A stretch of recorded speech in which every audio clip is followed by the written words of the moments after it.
Ya, hibati fillah. Kalau kita melihat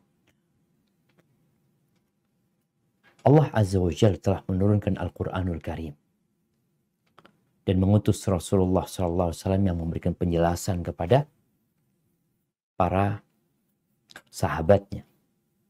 Lalu dilanjutkan dengan para tabi'in. Jadi ada perkara-perkara yang pasti karena dalilnya jelas. Ada perkara-perkara yang dalilnya jelas tapi memahami dalil tersebut terjadi perbedaan pendapat. Sehingga terjadi khilaf di antara para ulama. Kalau bicara ulama ya bukan ustadz ya. Karena penyebutan ustadz ini ya pokoknya ceramah, gaya ana disebut ustadz gitu loh.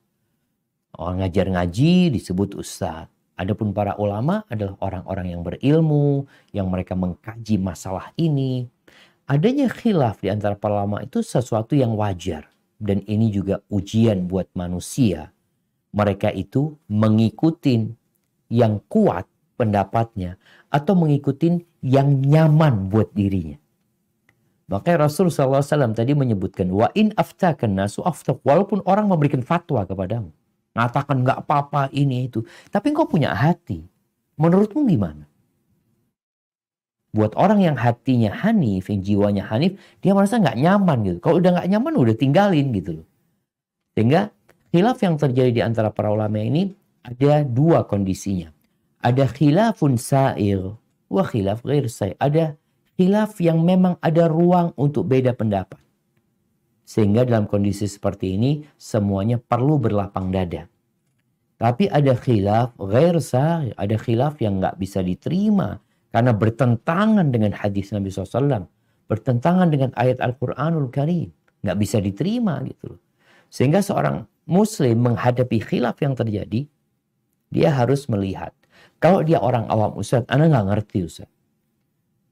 Anda kalau disuruh baca dalil pendapat pertama, pendapat kedua, karena kalau ada 3 pendapat, Anda terus terang bingung Ustaz. Anda nggak punya alat untuk itu. Orang awam ini yang perlu dia lakukan adalah bertanya. Allah Azza wa Jalla mengatakan fas'alu ahla dzikri in kuntum la ta'lamun. Bertanyalah kepada orang yang berilmu kalau kalian nggak ngerti. Namun dia tidak sembarangan bertanya kepada ahlu dzikir, kepada orang-orang yang bertakwa dari kalangan para ulama yang mereka memang menuntut ilmu, mengkaji permasalahan ini, yang dia berhati-hati mengeluarkan hukum. Orang awam itu tanya. Makanya kalau kita lihat ada acara mamanya bertanya. Dulu itu sampai hari ini ya di Arab Saudi itu ada acara di radio kalau nggak salah Nurun ala Darb.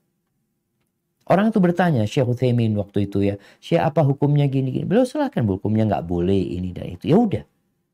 Tapi beliau tidak menjelaskan pendapat ini ya itu kajian khusus nantinya. Tapi untuk orang awam yang perlu dia ketahui adalah boleh apa enggak gitu.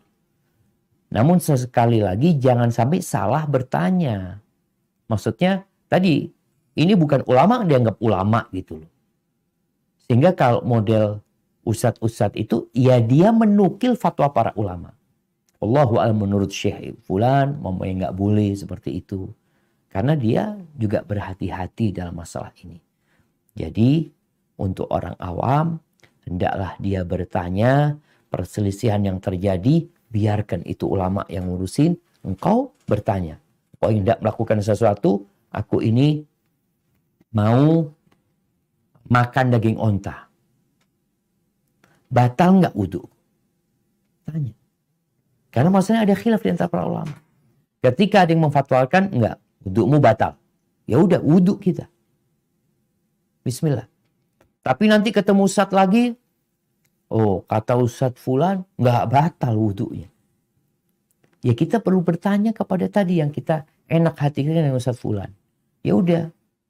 Dia jadi taklid ya. Dia mengikuti ulama yang memang dia anggap soleh, bertakwa kepada Allah dan dia berilmu. Ya dia udah jalanin.